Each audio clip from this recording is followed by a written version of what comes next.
My dear students, कैसे हैं आप सब। उम्मीद करता हूं बहुत ही अच्छे होंगे, पढ़ाई भी कर रहे होंगे।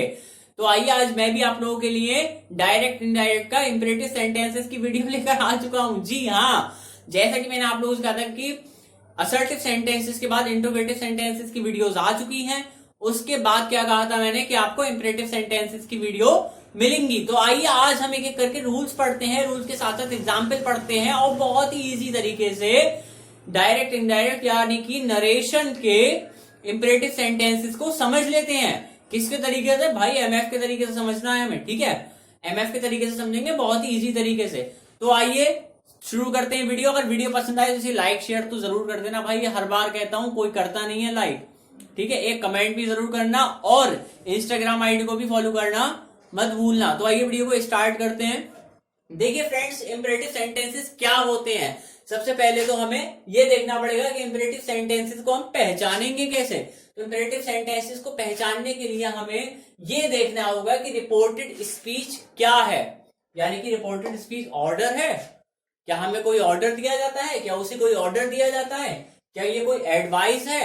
या किसी ने किसी से सलाह मांगी है या किसी ने किसी को सलाह दी है, ठीक है। या फिर रिक्वेस्ट है, भाई किसी ने किसी से विनती की है, ठीक है। तो ये क्या होते हैं? इस टाइप के सेंटेंसेस जो होते हैं वो इंपरेटिव सेंटेंसेस कहलाते हैं। तो आइए हम कुछ रूल्स देख लेते हैं जो कि हमारे कॉमन रूल्स हैं। उसके बाद हम क्या करेंगे कि और रूल्स और एग्जाम्पल्स की तरफ बढ़ेंगे। तो हमारा पहला रूल होने वाला है इसमें कि रिपोर्टिंग वर्ब सेड क्या है, कि रिपोर्टिंग वर्ब सेड को सेंटेंस के भाव के अनुसार, यानी कि सेंटेंस क्या है, ऑर्डर है, रिक्वेस्ट है, एडवाइस है, क्या है भाई, उसके अनुसार सेड, रिपोर्टिंग वर्ब सेड को हम चेंज कर देंगे, ठीक है। ये तो हमें पता चल गया पहला रूल। ऐसी नेक्स्ट रूल हमें क्या है कि हमने क्या देखा था कि हम असर्टिव सेंटेंस में कंजंक्शन लगाते थे दैट, और इंट्रोगेटिव सेंटेंसेस में दैट के बदले क्या यूज करते थे? इफ। और अगर इंट्रोगेटिव होता था कोई वर्ड तो हम इफ भी यूज नहीं करते थे, उसी इंट्रोगेटिव वर्ड को हम ले लिया करते थे। तो इसके लिए हमें यहां पर क्या करना पड़ेगा कि इंपरेटिव सेंटेंसेस में हमें क्या लगाना है भाई? कंजंक्शन दैट नहीं लगाना है। तो इसके लिए हमें क्या लगाना है? हमें टू का यूज करना है। किसका भाई? हमें करना है टू का यूज। तो आइए अब आगे के कुछ एग्जाम्पल्स देख लेते हैं विथ रूल्स। रूल्स के साथ देखते हैं, पहले रूल्स बताएंगे फिर आपको साथ में एक एक या दो एग्जाम्पल्स दे देंगे। तो वीडियो में बने रहिए।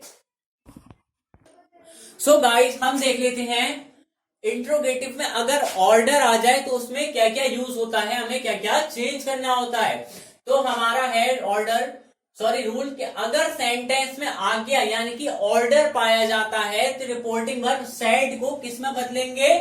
ऑर्डर्ड या फिर बेड में बदल देते हैं। किस में बदल देते हैं? ऑर्डर्ड या बेड में, ठीक है। अब एक नोट मैंने लिखा है, तो भाई ये नोट तो बहुत जरूरी है, अगर ये नहीं पढ़ा तो दिक्कत हो जानी है सबको, ठीक है। बेड के साथ इंफिनिटिव साइन, इंफिनिटिव साइन क्या, हमने क्या बोला था कि हम टू लगाते हैं, ठीक है। यहां लगाए जैसे, तो हम इंफिनिटिव साइन टू नहीं लगाते हैं, ठीक है। क्या होता है? बेड के साथ इंफिनिटिव साइन टू नहीं लगाया जाता है, ठीक है फ्रेंड्स। इतना समझ में आ गया ना आपको? तो इसके कुछ एग्जाम्पल्स देख लेते हैं। एक एग्जाम्पल हमने बेड से सॉल्व किया है, जैसे कि the teacher said to me, अध्यापक ने मुझसे कहा, comma inverted comma, read the book, किताब पढ़ो।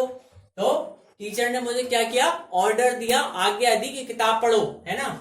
तो हम क्या कहेंगे कि the teacher bed me read the book. क्या हमने यहाँ पर इंफिनिटिव साइन टू लगाया? नहीं लगाया ना, नहीं लगाएंगे, क्योंकि हमने यहाँ पर रिपोर्टिंग वर्ब सेड की जगह पर बेड यूज किया है, ऑर्डर्ड यूज नहीं किया है अभी, ठीक है। तो क्या हो जाएगा? The teacher bed me read the book. ऐसे ही हमारा नेक्स्ट सेंटेंस है क्योंकि हमने ऑर्डर्ड से सॉल्व किया है। The principal said to him, principal ने उससे कहा स्टैंड अप, खड़े हो जाओ। हम क्या कहेंगे कि प्रिंसिपल ने उससे ऑर्डर दिया कि खड़े हो जाओ, ठीक है। यही तो होगा ना, वो तो वही रहेगा। तो क्या हो जाएगा? The principal ordered him.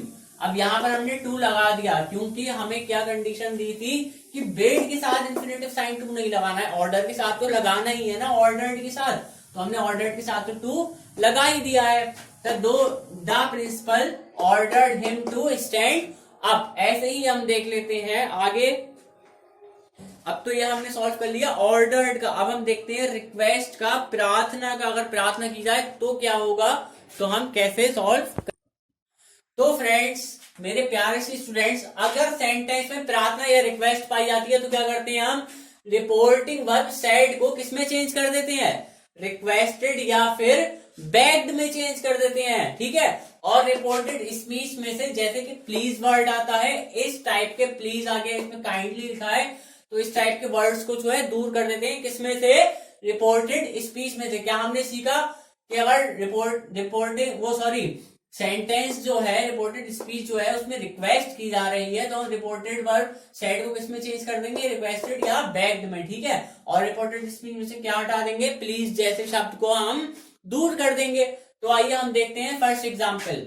Ram said to me, Ram ने मुझसे कहा, please lend me your book, कृपया मुझे अपनी बुक उधार दे दो। राम ने किससे कहा, मुझसे कहा कि प्लीज मुझे अपनी बुक उधार दे दो। तो मैं क्या कहूंगा कि राम रिक्वेस्टेड मी, राम ने मुझसे प्रार्थना की, to lend him my book, कि मैं उसे अपनी बुक किताब दे दूं। ठीक है, यही तो होगा ना कि Ram requested me to lend him my book. ठीक है फ्रेंड्स, ऐसी नेक्स्ट एग्जांपल है, the beggar said to the rich man, भिखारी ने किससे कहा, अमीर आदमी से कहा, kindly give me some food, क्या तुम मुझे कुछ खाना दे दो। ठीक है, तो हम क्या कहेंगे, the beggar begged the rich man.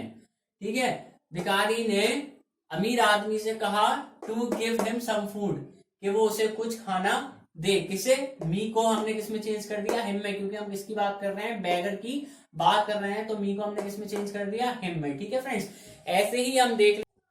तो माय डियर स्टूडेंट्स, अगर इंपरेटिव सेंटेंसेस में सजेशन आ जाए, प्रपोजल आ जाए, तो हम क्या करेंगे, ये हम समझते हैं। जब रिपोर्टेड स्पीच लेट से शुरू हो, यानी कि अगर रिपोर्टेड स्पीच लेट से शुरू हो रही है तो हमें क्या पता चल रहा है कि इसमें सजेशन होगा या फिर प्रपोजल होगा या फिर एडवाइस होगी। ठीक है, जब रिपोर्टेड स्पीच लेट से शुरू हो और उसके बाद अस आया हो, मतलब लेट जो है वो किसी प्रस्ताव रखने के लिए प्रयोग किया गया हो, क्या किसी को कोई प्रपोजल करने के लिए लेट का हमने यूज किया हो, तो हम लेट हटाकर दैट लगा देते हैं। ठीक है, वो हम एग्जाम्पल में समझेंगे, ऐसी बने रहिए।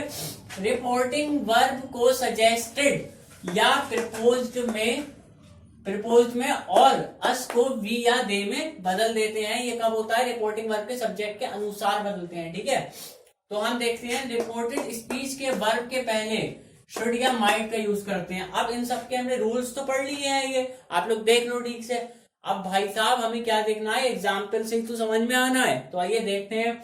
आई सेड टू माई फ्रेंड, मैंने अपने दोस्त से कहा, let us go to see a film, हमें एक फिल्म देखने चलना चाहिए। ठीक है, तो मैं क्या कहूंगा, I proposed to my friend, मैंने अपने फ्रेंड को प्रपोजल दिया, उसे प्रपोज्ड किया, that we should go to see a film, कि हमें एक फिल्म देखने जाना चाहिए। अब प्रपोजल क्या होता है, प्रपोजल ऐसा होता है कि हम माने या ना माने। ठीक है, यही तो होता है प्रपोजल, कि भाई फिल्म देखने हम जाएं या ना जाएं, ये तो कुछ कंफर्म ही नहीं है।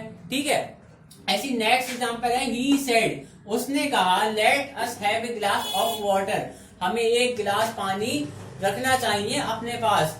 ही प्रपोज्ड और सजेस्टेड, ये सजेशन हो सकता है, क्या पता उन्हें प्यास लगे आगे जाके। ठीक है, तो वो क्या कर सकते हैं, ये सजेशन हो सकता है, ये माना जा सकता है, ये मानने के लिए एक मजबूरी बन सकती है। तो ही प्रपोज्ड भी कर सकते हैं, अभी मत रखो भाई, आगे कोई बॉटल्स वगैरह ले लेंगे, इस टाइप की सिचुएशन हो सकती है। तो हम दोनों सिचुएशन से देख लेते हैं, ही प्रपोज्ड और सजेस्टेड। यहाँ पर हम कुछ भी इस्तेमाल कर सकते हैं। That they might have a glass of water, हमने अस को किसमें चेंज कर दिया, दे में, क्योंकि उसने कहा था कि हमें, हम कहेंगे उसने कहा था कि उन्हें।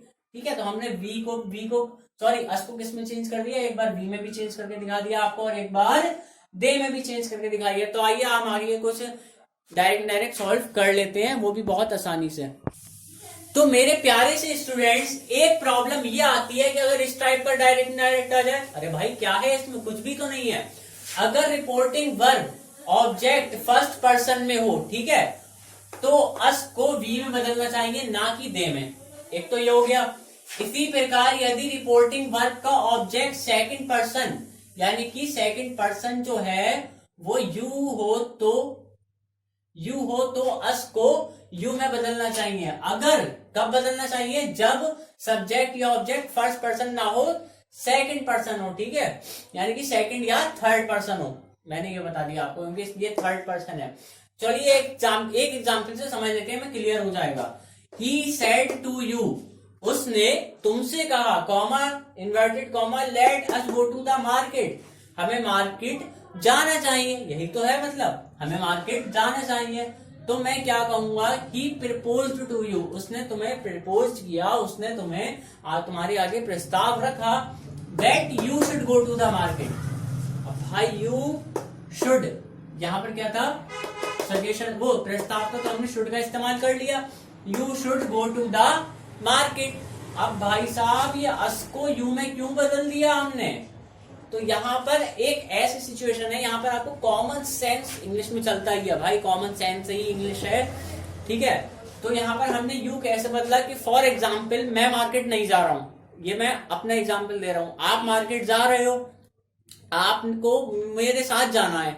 ठीक है, आपका मतलब कुछ मूड नहीं हो रहा है कि अगर ये नहीं जाएगा तो मैं भी नहीं जाऊंगा। तो वही वाली सिचुएशन है यहाँ पर कि ही प्रपोज्ड टू यू, उसने तुमसे कहा कि तुम्हें मार्केट जाना चाहिए तो मैं भी चलूंगा। जैसे कि आपने मुझसे कहा कि एमएफ को भी मार्केट जाना चाहिए तो मैं चलूंगा, वरना नहीं चलूंगा। मतलब मार्केट जाने का मूड आपका भी है, सामान की जरूरत हो सकती है आपको, लेकिन अगर मैं जाऊंगा तभी आप जाएंगे। ठीक है, यही तो है कि अगर मैं जाऊंगा तो आप जाएंगे, यानी कि आपके जाने की वजह तो सामान हो सकता है, लेकिन आपके जाने के लिए, जैसे टाइम पास वगैरह के लिए आप मुझे ले जाना चाहते हो। तो यहाँ पर यू जो है भाई ही के लिए टाइम पास बन रहा है।